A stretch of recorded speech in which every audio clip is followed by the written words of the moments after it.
हाय दोस्तों, आज जो है कि प्रधानमंत्री हमारे श्री नरेंद्र मोदी जी बांग्लादेश विज़िट पर गए हैं। तो उनका जो है उनको लिबरेट हुए 50 वर्ष आज पूरा हो चुका है और इस 50 वर्ष के शुभ अवसर पर प्रधानमंत्री नरेंद्र मोदी जी साथ सेलिब्रेट करेंगे अपना लिबरेशन डे।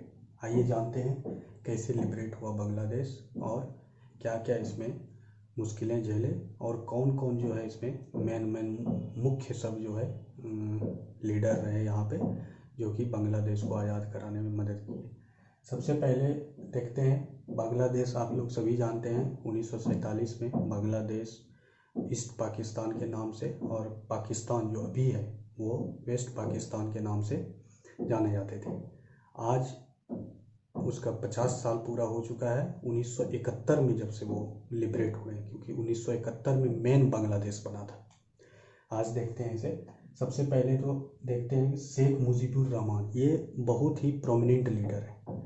शेख मुजीबुर रहमान जो है ये लिबरेशन में काफ़ी हद तक सहायता किए हैं और यही एक ऐसे लीडर हैं जो कि पूरा इनको श्रेय दिया जाता है। ये फादर ऑफ नेशन कहलाते हैं वहाँ। तो देखते हैं शेख मुजीबुर रहमान जो है ये तुगली पार विलेज है एक बांग्लादेश में। यहाँ पर ये जन्म लिए थे 17 मार्च 1920 को और ये 1975 तक ये चले थे। मतलब बाद जो है ये इनका इतिहास कुछ रहा। ये जो है फिर धीरे धीरे पले बढ़े और इनका देखते हैं भारत से कैसे संबंध रहा। भारत में आप लोग सभी जानते हैं कि वेस्ट बंगाल में कोलकाता नामक शहर है, उसका जो है राजधानी है। तो कोलकाता में क्या हुआ, एक बार कोलकाता में ये शेख मुजीबुर रहमान जो है कोलकाता आते हैं कब, 1934 ईस्वी में। कब आते हैं, 1934 ईस्वी में। और 1934 ईस्वी में जब वो आते हैं तो वो फर्स्ट विजिट रहता है उनका। उनके पिताजी लेकर आते हैं उन्हें एक बीमारी हो गई थी जो कि बेरी नामक बीमारी होती है। ये एक्चुअली डेफिशिएंसी डिजीज़ है। डेफिशिएंसी का मतलब होता है कोई भी चीज़ जो है डेफिशिएट कर गया हो। अगर हमारे शरीर में किसी भी चीज़ की, बहुत सारे विटामिन्स होते हैं, vitamin A B C D, तो वो किसी भी विटामिन की कमी हो जाने से उसे कहते हैं डेफिशिएंसी डिजीज़। तो विटामिन B1, ये B1 की कमी से, B1 की अगर शरीर में कमी हो जाएगी तो उससे बेरी डिजीज़ हो जाता है। तो 14 साल की उम्र में इन्हें पाया गया कि ये बेरी डिजीज़ से ग्रसित थे। उसके बाद 2 साल बाद फिर कोलकाता आए, उनको ग्लाउकोमा डिजीज़ हो गया था। ग्लाउकोमा मोतियाबिंद को कहते हैं, जो कि आँखों में होता है, और वो डिजीज़ से वो ग्रसित थे। बाद में जब 1938 आया तो 1938 में वो चले गए। हालांकि वे कोलकाता में अपने जीजा जी और दीदी के साथ रहते थे, वहीं कोलकाता में वो जो है यहीं पे रहते थे। और ये गोपालगंज नामक जगह पर फिर से वापस चले गए। और गोपालगंज से पहले ये जो है यहाँ पे सबसे पहले हमने बता दिया कि 1934 में वो पहली बार आए थे बेरी नामक बीमारी की इलाज कराने के लिए। एक बहुत ही बेस्ट फिजिशियन को दिखाने आए थे उनके पिताजी के साथ। फिर ग्लाउकोमा हुआ, इसका ऑपरेशन हुआ और वो ठीक हो गए। उसके बाद जो है सीरीज़ याद रखते रहिएगा, ये जो है एक हॉस्टल में रहने लगे। वहीं पर कोलकाता में ये निवास करने लगे और वहीं पर उनका इस्लामिक कॉलेज एक नाम था उस समय, जो कि आज उसका नाम है मौलाना आज़ाद कॉलेज हो गया है। वहीं पर वो एडमिशन लिए और वहीं पर वो अपनी पढ़ाई को आगे बढ़ाने लगे। और वो बाकर हॉस्टल कोलकाता में है, Baker hostel room number 24, room number 24 में वो रहते थे, जो कि आज भी वो रूम बंद कर दिया गया। हालांकि वो कभी जो है उसको लास्ट बार जो है 17 मार्च को खोला गया था, वो भी बांग्लादेश के हाई कमीशन का परमिशन होता है तभी इसको खोला जाता है। ये एक म्यूज़ियम की तरह बन गया है अभी। उसमें बहुत सारे उनका पोर्ट्रेट बना हुआ है, बहुत सारी पिक्चर्स लगी हुई है, जो इंदिरा गांधी को जो उस समय सहायता किया था, जो इसको लिबरेट करने में, इसको आज़ाद कराने में, इसको इंडिपेंडेंट कराने में, उसी सब की जो है तस्वीरें वहाँ लगी हुई है। वो म्यूज़ियम के जैसा है बिल्कुल। दरवाज़ा खुलेगा, छोटा सा रूम है उनका, जो कि रूम था वो बंद कर दिया गया है। हालांकि उसको खोला जाता है, लेकिन हाई कमिश्नर का जो है आदेश पर ही खोला जाता है इसे। तो 1900 ये जो है इसमें रहा करते थे। मौलाना आज़ाद कॉलेज का नाम था, और जो है ये अभी उस समय इस्लामिक कॉलेज नाम था, और आज जो है मौलाना आज़ाद के नाम से है, बाकर हॉस्टल कोलकाता में। फिर जो है 1942 से 47 ये टाइम पीरियड याद रखिएगा। 1942 से 47 तक ये जो है यहाँ पे रहे थे। हालांकि बहुत कम दिनों तक रहे थे, लेकिन बहुत ही इनका प्रकोप वहाँ पर रहा, क्योंकि ये जो है हमेशा लीडरशिप में आगे रहते थे। लीडरशिप इनका वर्चस्व रहता था हमेशा, लीडरशिप में ये आगे रहते थे, इसीलिए इनका नाम होता है यहाँ। आज भी ये रूम नंबर अभी भी है वहाँ पर, और इसको बंद कर दिया गया है। आगे बढ़ते हैं। ये जब गोपालगंज चले जाते हैं 1938 में, 38 में जब यहाँ से गोपालगंज जाते हैं, तो गोपालगंज जाने के बाद जो है ये एक बंगाल में एक पीएम हुआ करते थे उस समय, जिसका नाम था AK फजूल। AK फजूल नाम था, और उस समय लेबर मिनिस्टर हुआ करते थे इन्हीं के कैबिनेट में, और उसका नाम था कि HS सुहरावर्दी। HS सुहरावर्दी याद रखिएगा नाम। पीएम हुआ करते थे AK फजूल, और लेबर मिनिस्टर हुआ करते थे HS सुहरावर्दी। सुहरावर्दी के इन्फ्लुएंस में काफ़ी आ गए वो मुजीबुर, जिसको शॉर्ट में मुजीब बोलते हैं।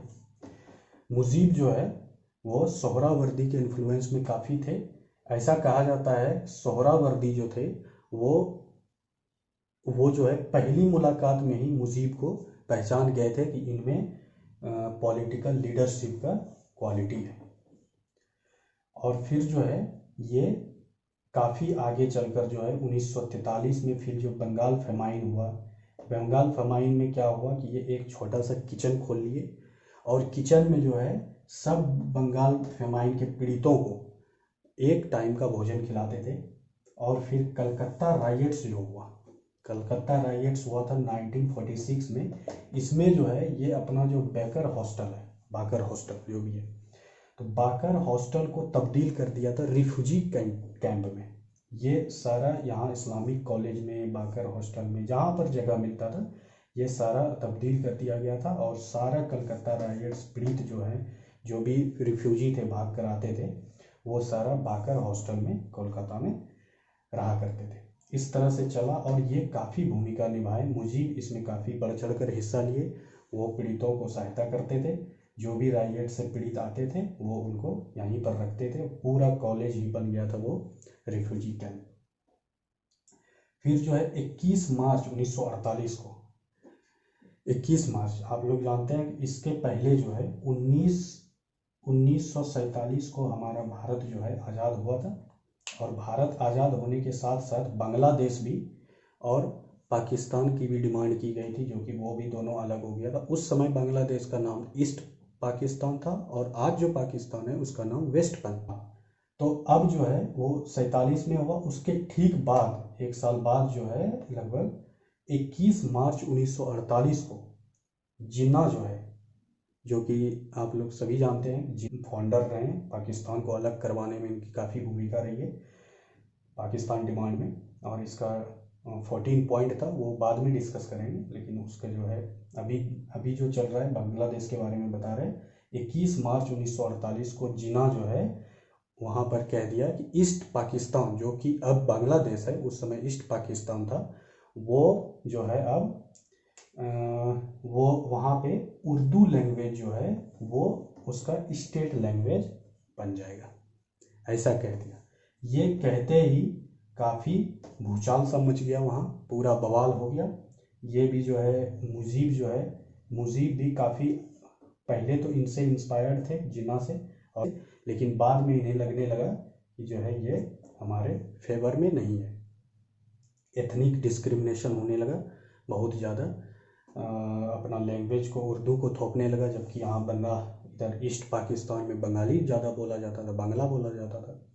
तो अब जो है मामला गड़बड़ हो गया, दूसरा पॉलिटिकल फेज शुरू हो गया वहाँ पे। और दूसरा पॉलिटिकल फेज शुरू होने के कारण जो है मुजीब अब जो है ये पूरी तरह से पॉलिटिक्स में आ धमका, पॉलिटिक्स में ये पूरी तरह पार्टिसिपेट करने लगा। तो अब जो है आवामी लीग जो है उन्होंने स्थापना किया। जैसे ही वहाँ पे जो है जिन्ना का जो है आया प्रस्ताव कि जिन्ना जो है डिक्लेयर कर दिया कि जो है वहाँ भी ईस्ट पाकिस्तान में भी जो है जहाँ बांग्लादेश है वहाँ भी उर्दू ही स्टेट लैंग्वेज होगा। तो आवामी लीग जो है यहाँ पे ये पूरा रिवोल्ट चला, वहाँ पे रिवोल्ट होने लगा। बांग्लादेश लिबरेशन मूवमेंट चला और बांग्लादेश लिबरेशन मूवमेंट के बाद जो है फिर लिबरेशन वॉर हुआ 1971 में। ये दोनों को जो है लीड कर रहे थे कौन? मुजीब जो कि रहमान थे, वहाँ मुजीबुर रहमान थे। और एक चीज़ यहाँ पे जान लीजिए, उनको बोला जाता था बंगा बंधु। बंगा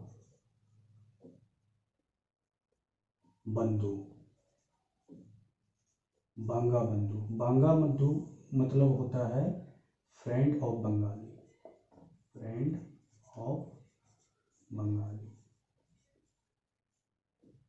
बंगाली का फ्रेंड जो भी होता है उसको बंगा बंधु बोला जाता है। तो ये बंगा बंधु नाम से जाने जाते थे कौन? मुजीबुर रहमान, मुजीब जिसको बोलते हैं शॉर्ट में, इनको बंगा बंधु फ्रेंड ऑफ बंगाली बोला जाता था। और इनका एक और उपाधि था, इनको जातिर पिता या जातिर जनक बोलते थे। बंगाली में जातिर पिता या जातिर जनक का मतलब होता है पिता हो यहाँ का, नेशन, फादर ऑफ नेशन, ठीक है। फिर जो है वहाँ पर लिबरेशन मूवमेंट चला, लिबरेशन वॉर हुआ था। ये सारा को दबाने के लिए आवामी लीग बन गया यही, और जो है इसको मिलिट्री जनता वहाँ पर शासन करती थी। फिर से मिलिट्री का पावर आ गया। तो मिलिट्री जनता को पावर जब उसको दबाने के लिए जो है यहाँ पर एक बार क्या हुआ था, 1970 में एक डेमोक्रेटिक इलेक्शन हुआ। डेमोक्रेटिक इलेक्शन में क्या हुआ था कि जो है इनको मेजॉरिटी सीट मिली थी मुजीब को, लेकिन जो है मिलिट्री जनता का शासन रहने के कारण ये उन्हें जो है उनको इनवाइट नहीं किए कि आप आइए गवर्नमेंट बनाइए। फिर 26 मार्च 1971 को क्या हुआ, ऑपरेशन जो है यहाँ पे जब नहीं हुआ तो ये क्या हुआ, ये जो है डेमोक्रेटिक इलेक्शन जब हुआ था वहाँ पे, तो उनको नहीं जब जीतने मतलब जो है उसको सरकार नहीं बनाने दिया, तो ये बहुत तगड़ा स्पीच दिए, एक बहुत पावरफुल स्पीच दिए जिसमें जो है जनता पूरा जागरूक हो गई, नेशनलिज्म के बारे में बात किया गया। ये सबको देखते हुए पाकिस्तान घबरा गया कि कहीं उसमें विद्रोह नहीं हो जाए, हम लोगों को उखाड़ के नहीं फेंके। इसलिए 26 मार्च 1971 को उन्होंने ऑपरेशन सर्च लाइट चलाया। ऑपरेशन सर्च लाइट में क्या हुआ कि मुजीब रहमान उनको जो है वहाँ से अरेस्ट करके, ईस्ट पाकिस्तान से अरेस्ट करके वेस्ट पाकिस्तान में लाकर उसको जेल में बंद कर दिया गया। जब इसको जेल में बंद कर दिया गया तो यहाँ जो है एक मुक्ति वाहिनी नाम करके यहाँ जितना भी बांग्लादेशी थे प्रोमिनेंट सब लीडर, स्टूडेंट सब, ये सब मिलकर एक मुक्ति वाहिनी बनाया और उसको ज्वाइन कर लिया। और मुक्ति वाहिनी को हेल्प किया कौन? इंडिया हेल्प किया। इंदिरा गांधी उस समय थे, इंदिरा गांधी से मदद मांगा गया, सबको जो है बोला कि जाओ जो है बांग्लादेश की हेल्प करो। उसके बाद जो है इंडियन आर्म्ड फोर्सेस और पाकिस्तान आर्म्ड फोर्सेस आमने सामने था। इंडियन आर्म्ड फोर्सेस जो है ये पाकिस्तान आर्म्ड फोर्सेस को पानी पिला दिया, इसे जो है पूरा तबाह कर दिया, इसको बर्बाद कर दिया। इसमें जीत हुई इंडियन आर्म्ड फोर्सेस की और जो है मुक्ति वाहिनी भी जीती। और इसलिए जो है अब फिर जो है पॉलिटिकल प्रेशर पूरा बनने लगा पूरे वर्ल्ड में पॉलिटिकल प्रेशर जब बनने लगा, ये हार गया उस समय। हालांकि और भी बहुत कहानी है, इसको हम बाद में कभी देखेंगे, क्योंकि अभी इस तरह से तो बहुत लंबी क्लास हो जाएगी। तो इसको जो है बाद में देखा जाएगा, क्योंकि रशिया भी कूद पड़ा था इसमें, जो है यूएस भी आया था। ये कैसे आया था बाद में देखेंगे, उधर जब बहुत ज़्यादा बढ़ गया तो उस समय पाकिस्तान का यूएस जो है बहुत सहायता करता था, वो सब और अलग कहानी है। तो पॉलिटिकल प्रेशर बनने लगा जब ये जीत गया, पॉलिटिकल प्रेशर जब बनने लगा तो उस ये जो है 1971 में ही बांग्लादेश लिबरेट हो गया, आज़ाद बांग्लादेश माना ये लोग जो है डिक्लेयर कर दिया। पॉलिटिकल प्रेशर बनने के कारण मुजीब रहमान जो थे, जिसको यहाँ पे जो है 26 मार्च 1971 में ऑपरेशन सर्च लाइट के अंतर्गत जिसको जो है कैद कर लिया गया था, उसे रिलीज़ करना पड़ा 1972 में जैसे रिलीज़ किया गया ये छूटे और लिबरेट बांग्लादेश, जो आज़ाद बांग्लादेश थे, वो जो है आज़ाद बांग्लादेश का फर्स्ट पीएम बना पीएम मुजीब जो है पहला बांग्लादेशी प्राइम मिनिस्टर बना, जो कि फर्स्ट पीएम थे। और इन्हीं की बेटी अभी जो है शेख हसीना है, जिससे आज जो है प्रधानमंत्री जी हमारे मिलने गए थे। तो ये पूरा इतिहास था उनका, और करंट भी था, जो कि आज वो मिलने गए। आज जो शेख हसीना है वो बांग्लादेशी प्राइम मिनिस्टर की भी बेटी थी, आज भी वो प्राइम मिनिस्टर के पोस्ट पर है। और वहाँ की जो उनका जो आवामी लीग जो पार्टी है, उसकी पार्टी कार्यकर्ता भी, पार्टी का जो है चीफ वही है। तो ये पूरा इतिहास था। ओके, जय हिंद।